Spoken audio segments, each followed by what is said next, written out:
Hi, this is Dan Heaton, host of the Tomorrow Society podcast, and today I am doing an audio commentary for this video from a home movie, A Vacation to Walt Disney World in January 1999. I actually didn't go on this trip. It was my dad, my sister, and my grandparents who were in their 80s at this point, yet still were able to have a great time in a very dead time for Walt Disney World. So we're going to start here with the beer garden, which an opening day attraction at the Journey Pavilion and is still very popular and a lot of fun. I love the overall look. You can see my grandpa there for a moment in the clip. Just a very cool spot. It was not very crowded at this point, as you could tell by the empty tables to their left. But still a little sad we never got the Rhine River cruise at the beer garden, which you can sort of see in some of the dining areas where the queue would have ended up for the Rhine River cruise, which was considered later but never really happened at EPCOT. And now we've moved on to an interesting nighttime show at EPCOT, which is Illuminations. This one is often referred to as Illuminations 98. It came after the 25th anniversary of the park and that celebration, but before Illuminations Reflections of Earth. Reflections of Earth opened in October of 1999. This is January, so this is more closer to the original Illuminations with the classical music. You can see the fountain right there in the middle. They did add some things like, at the beginning, they Remember the Magic, and then they had John Debney created a fanfare, because those were for the 25th anniversary. But this version does continue to keep the classical music and the focus on the pavilions, which went away with the Millennium Celebration and Reflections of Earth, which was less focused on the individual pavilions like you're seeing here with the American Pavilion. I love seeing the lasers and just the way that it was projected. The show is very different. It was of its time period, and Reflections of Earth is possibly my favorite nighttime show at any park. So it's hard to really compare, but one thing I like about this is how well it uses the lagoon. Even you can see here, you got projections on Spaceship Earth, you've got fountains in front of us, you've got lasers, you also have fireworks going off. So all of that combined really leads to an impressive presentation of the show in general. And I love seeing the lasers here at the end and the projections of you like got the floating animal there, and just a lot of neat things that unfortunately, I'm curious to see what they ultimately end up doing with the new nighttime show at Epcot. As you know, right now they are showing Epcot Forever as a temporary approach with Harmonious ending. Harmonious, an example of a show that did not use the lagoon well. See here the way the lasers are kind of coming out from the American Adventure Pavilion. That's done very well, and it shows how all these pavilions were used. And unlike Harmonious, which could be spectacular, but was if you didn't have a good view of kind of the main area next to the Stargate, you didn't get the full experience. Now, we are seeing a lot of smoke here, which was common from the early Illuminations, even more than some of the current versions of nighttime shows. Disney seems to have gotten a little better at that. I remember it being a big issue back in kind of the early days of nighttime shows. And now we are looking up for the big finale. Disney loves to do this at the end of their fireworks shows where it's just like, okay, we are going to shoot off more fireworks than you can possibly imagine. You're going to go, wow, that was spectacular. I hope that whatever comes to Epcot next, we haven't heard much, though we know they're working on it. And originally they indicated it might be this year. I'm wondering whether it's going to be that it can retain the spirit of a show like this, Illuminations, where it's not like it has to be the same, but even Epcot Forever with all the Epcot music just didn't seem to totally have the spirit of Epcot, and Harmonious was more of a Disney concert than anything else, so that did not retain the same level of a focus on Epcot. I think the music is great, the Harmonious live show is great, but didn't really fit the same way. Now you see that the show has ended, and we are slowly moving through the crowd with the Fountain of Nations. Oh, I missed the fountain. It was amazing. And while I do appreciate that Disney is continuing to make updates to the park, and I hope that the Central Spine is great, I do miss that fountain a lot. But now we are heading to the Great Movie Ride. We are at the Disney MGM Studios, and there is no one there. And we have now reached the Yellow Brick Road scene, which is one of the highlights of the Great Movie Ride with all the animatronics singing. It's a big scene. We are about to head towards what at the time was one of the more impressive animatronics. The most impressive animatronic, really, when the Great Movie Ride opened in 1989, the A100 animatronic of the Wicked Witch of the West. And I'm hoping my dad can focus his camera a bit more. There we go. And it's impressive. It's kind of like if you think about how impressed we all were by the Navi Shaman in Navi River Journey when that opened in 2017.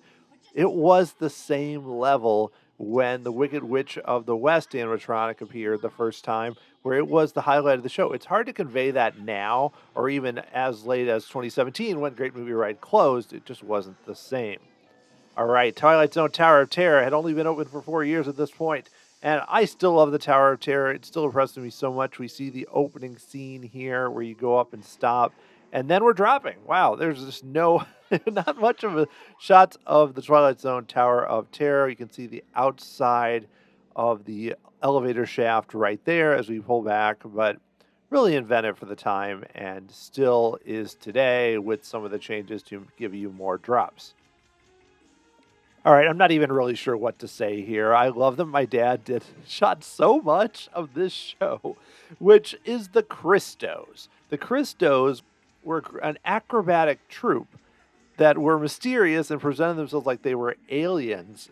That's the idea, where they wore their masks and their bodysuits, and they performed all the way up through 2006, though in later incarnations they wore red and blue suits, sometimes didn't even cover their face.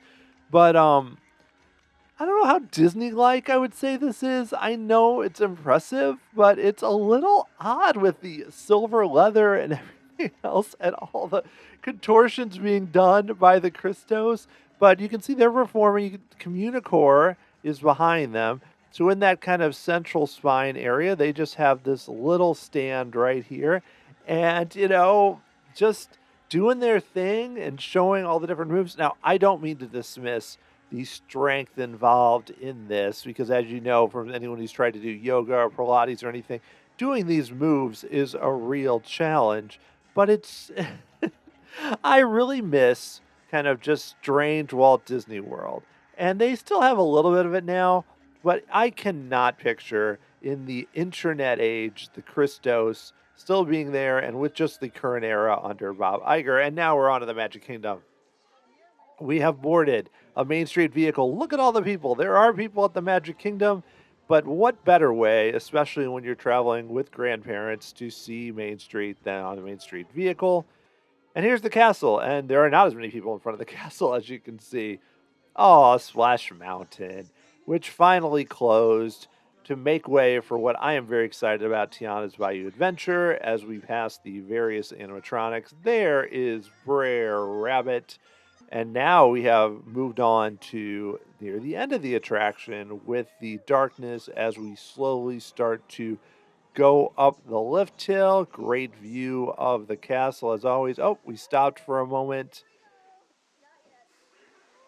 And there it is, the big drop from Splash Mountain, which is an attraction I love. It always seems weird to say it's my favorite because it was my favorite, but I'm also really excited to see what comes next.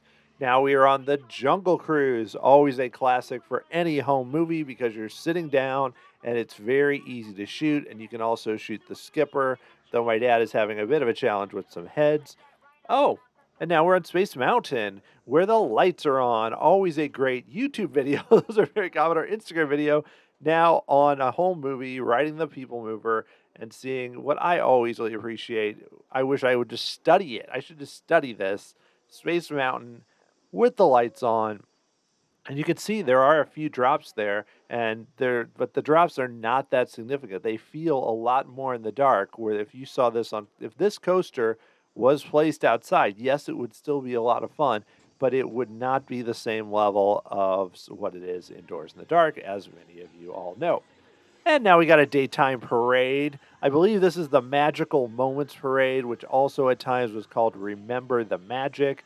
Your typical daytime parade where you have the characters and some from recent movies, some like classics like Mickey and others, as now we zoom in a bit and see Sorcerer Mickey there, and Cinderella is over there. But then we have the big Ariel thing on the sign to tell us that, yes, The Little Mermaid, which had, the movie wasn't new, but it had come out in 89, and this was 98, but was still kind of big for the parks.